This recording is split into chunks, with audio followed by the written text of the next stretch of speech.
Saya akan ajak saudara untuk merenungkan hidup ini.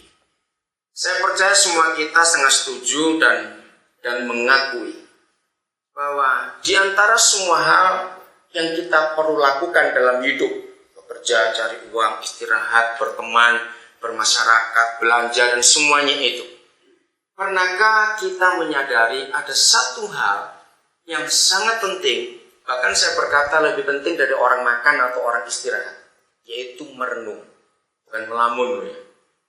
Kalau melamun itu beda jauh, tapi merenung.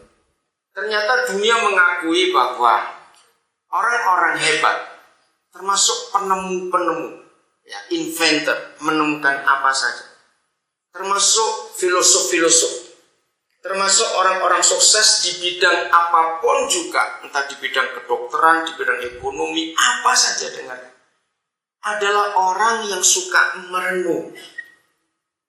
Nah, Tuhan kita dalam kitab suci itu menekankan, renungkan. Di perjanjian lama dan perjanjian baru, perintah untuk merenungkan itu banyak sekali. Kalau kita lihat dunia handphone contohnya, wah itu gila betul. Kalau saudara tidak bertobat dari mata handphonean, tahu kata mata handphonean, bisa bangkrut itu, gajimu berapa aja akan habis. Apa artinya mata handphonean? Ayo jawab cepat, apa itu mata handphonean? Wah, handphone itu gila betul. Ya mungkin dalam sepanjang sejarah manusia, handphone itu sebuah penemuan yang spektakuler. Setiap hari itu minimal 2 atau 3 tipe baru itu ditemukan di pabriknya. Bayangkan, tiap hari.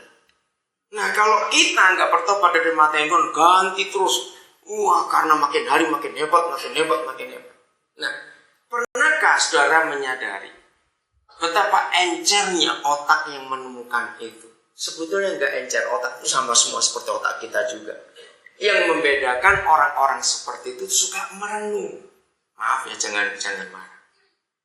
Pernahkah saudara duduk sekian menit bertahta untuk bertelur itu? Oke, saya harus ngerti yang saya maksud.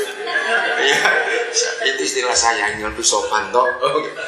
Duduk untuk bertahta dan bertelur itu, masing-masing kita rata-rata sehari sekali, bisa 2 kali tergantung. Itu sekian menit saja. Kalau kita pakai untuk merenung, begitu kita keluar dari tahta itu, coba berapa penemuan yang kita sudah temukan dalam renungan kita.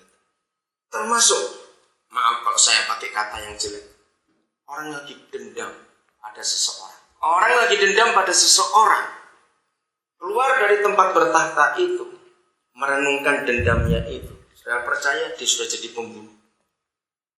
Ngerti nggak maksudnya? Betul tidak? Coba-coba. Dia sudah jadi pembunuh. Termasuk orang mau selingkuh, orang mau berbuat jahat apapun juga, bisa menghasilkan sesuatu dari tempat itu. Katakan ya atau tidak? Loh, gak usah malu-malu, susah benar jawabnya. Kita sama-sama manusia masalah. Bisa bukan? Nah, maaf, jangan tersinggung. Saya itu kalau ngomong belak-belakan, sambil ngupil pun bisa.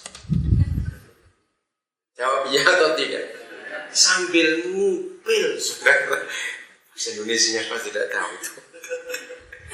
Itu kita bisa menghasilkan sesuatu dalam perenungan kita. Lagi sekali, beda dengan melamun. Bedanya merenung, melamun itu tipis sekali. Kalau melamun itu mengkhayal. Kalau melamun itu soal seandainya. Nah itu melamun. Kalau merenung itu nggak ada kata seandainya. Apa yang harus aku buat? Aku harus bagaimana? Jadi orang yang suka melamun, pasti orang itu jadi malas. Dan biasanya kalau orang suka melamun itu senyum-senyum sendiri, nggak ada apa-apa. Betul nggak? Karena dia melamun. Tapi kalau merenung tidak, dia serius. Mukanya pasti kelihatan serius. Dan orang yang suka nulis biasanya dari situ dia akan nulis sesuatu, menghasilkan sesuatu. Nah ternyata perenungan itu penting sekali. Mutlak untuk kita bisa menemukan sesuatu yang lebih berharga dalam hidup ini. Saya akan bacakan dulu satu tulisan yang menarik sekali. Ini interview Tuhan dengan manusia.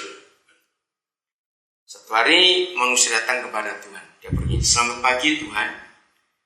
Sekiranya Tuhan punya waktu sedikit, aku ingin bicara." Tuhan ya, "Oh, waktuku adalah kekekalan.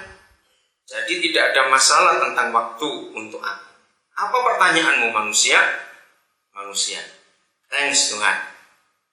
Apa sih yang paling mengherankan bagimu tentang kami manusia?" Tuhan menjawab, "Hahaha, kalian itu makhluk yang aneh." Tapi bukan bahasa sulit bahasanya ini ya. Kalian itu makhluk yang aneh. Dengarkan keanehan kita. Pertama, suka mencemaskan masa depan sampai lupa hari ini.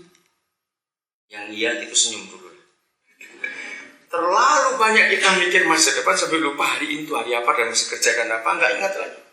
Kedua, kalian hidup seolah-olah tidak bakal mati. Yang ketiga, kalian cepat bosan waktu masih menjadi anak-anak dan terburu-buru ingin dewasa. Namun setelah dewasa rindu jadi anak-anak lagi.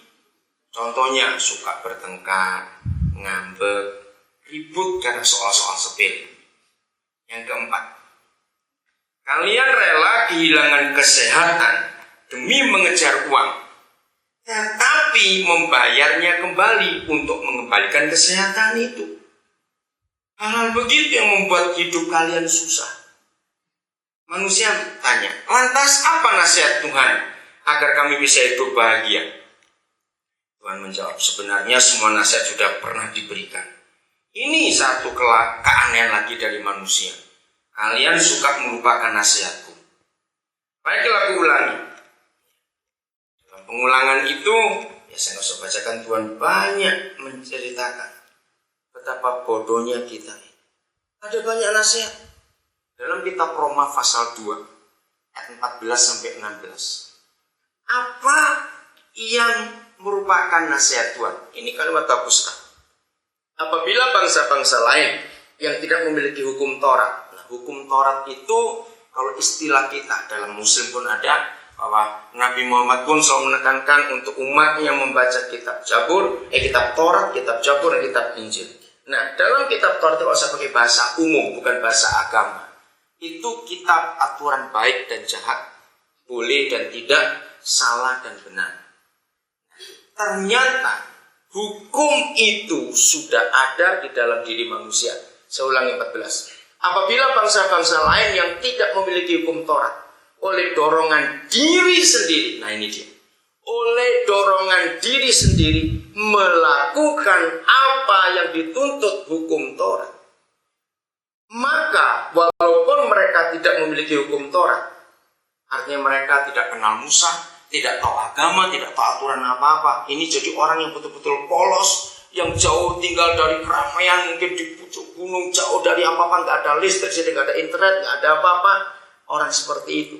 Maka walaupun mereka tidak memiliki hukum Taurat, mereka orang itu menjadi hukum Taurat bagi diri mereka sendiri. Ayat 15.